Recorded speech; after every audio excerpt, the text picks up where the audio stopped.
जय श्री कृष्णा दोस्तों आज हम लोग वेरावल आए हुए हैं जो कि सोमनाथ के पास में ही है।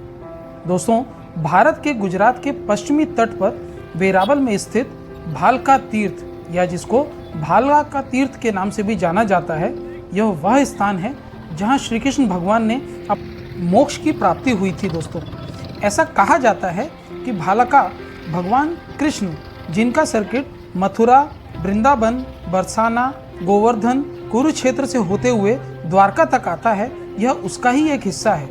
भालका सोमनाथ मंदिर, जो कि एक बहुत इंपॉर्टेंट ज्योतिर्लिंग भी है, उससे सिर्फ 4 किलोमीटर की दूरी पर स्थित है, जो वेरावल गुजरात भारत में स्थित है। इस स्थान का प्राचीन इतिहास भी है, क्योंकि प्रभास पाटन सिंधु घाटी सभ्यता, जो कि 2000 से लेकर के 1200 ईसा पूर्व के दौरान कब्जा करके बनाई गई थी।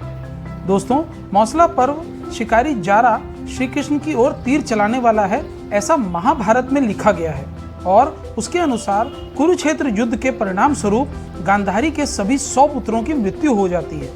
दुर्योधन की मृत्यु से पहले की रात को श्री कृष्ण ने अपनी संवेदना व्यक्त करने के लिए गांधारी के पास गए।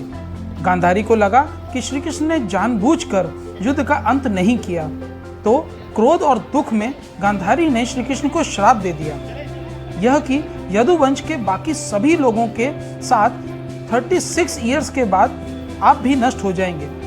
श्री कृष्ण स्वयं जानते थे और यह चाहते भी थे, क्योंकि उन्हें लग रहा था कि यादव बहुत ही घमंडी और अभिमानी हो गए हैं तथा वह अधर्मी भी हो गए हैं। इसलिए उन्होंने गांधारी के बाद उस बात को तथास्तु कहकर समाप्त किया। 36 साल बीत जाने के बाद एक त्योहार में यादवों के बीच लड़ाई छिड़ गई, जिन्होंने एक दूसरे को मार डाला। उनके बड़े भाई बलराम ने योग के माध्यम से अपना शरीर त्याग दिया। कृष्ण वन में सेवानिवृत्त हुए और एक पेड़ के नीचे ध्यान में चले गए। महाभारत में एक शिकारी की कहानी भी सुनाई जाती है, जो श्री कृष्ण के दुनिया से जाने का साधन बने। श्री कृष्ण उस शिकारी जारा ने श्री कृष्ण के आंशिक रूप से दिखाई देने वाले बाएं पैर को हिरण समझ लिया और एक तीर मारा, जिससे वह घातक रूप से घायल हो गए। जब जारा को अपनी गलती का एहसास हुआ तो वह उनके पास पहुंच करके हाथ जोड़ करके विनती करने लगा। इनका देह त्याग संभव हुआ। दोस्तों, राइट में जो आप पेड़ देख रहे हैं, उसी पेड़ के नीचे श्री कृष्ण भगवान समाधि में थे, जिस समय जारा के द्वारा तीर चलाने पर उनका देह त्याग हुआ। दोस्तों, आप सभी लोगों ने इस तीर्थ को देखा भी होगा, बट इसके बारे में ये जानकारी शायद ना भी हो। और पौराणिक सूत्रों के अनुसार कृष्ण का गायब होना द्वापर युग के अंत और कलयुग की शुरुआत का प्रतीक है, जो 17 से 18 फरवरी 3102 ईसा पूर्व का है।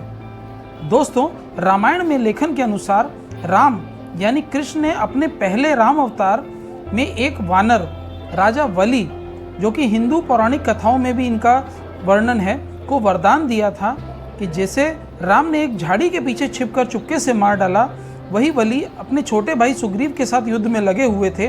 उसी प्रकार सुग्रीव के जीवन की रक्षा करने के लिए अपने वादा को पूरा किया। और कृष्ण अवतार में शिकारी की उपरोक्त कार्य के द्वारा राम के वरदान के अनुसार और उसके अनुपालना के द्वारा ही ऐसा माना जाता है कि श्री कृष्ण ने अपने पैरों के निशान छोड़े और जो जारा था उसने अपने तीर के द्वारा इनका शिकार किया।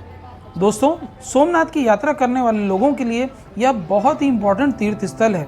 और आप जब भी यहाँ पर आते हैं तो श्री कृष्ण भगवान ने जहाँ देह त्यागी है, उस जगह पर आकर के मस्तक टेकें और भगवान का आशीर्वाद भी लें। तो दोस्तों, आप लोगों ने यह अच्छी तरह से समझ लिया है कि श्री कृष्ण भगवान की लीला के अनुसार ही उन्होंने अपनी देह को त्यागा और इस जगह से, जो कि भालका तीर्थ के नाम से मशहूर है, और यह वेरावल और सोमनाथ मंदिर जो है उसके पास में ही है, वहाँ पर ही उन्होंने अपनी देह का त्याग किया था। दोस्तों, हम सभी जानते हैं कि श्री कृष्ण भगवान ने 36 साल तक द्वारका पर राज किया और लगभग उनकी आयु 125 वर्ष की थी जब उन्होंने अपनी देह को त्यागा था। दोस्तों, उनके जाने के बाद ही ऐसा माना जाता है कि कलयुग की शुरुआत हुई थी और आज हम जिस युग में जी रहे हैं वह कलयुग ही है।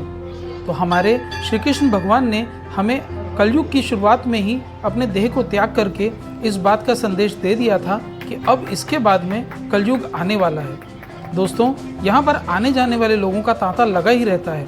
सभी लोग अपने मन की मुरादें लेकर के आते हैं और श्री कृष्ण भगवान से अपने मन की सारी बातें कह के अपनी मुराद को पूरा करने की आशा बनाते हैं। दोस्तों, हमें यहाँ पर आने पर बहुत ही सुख की अनुभूति हुई।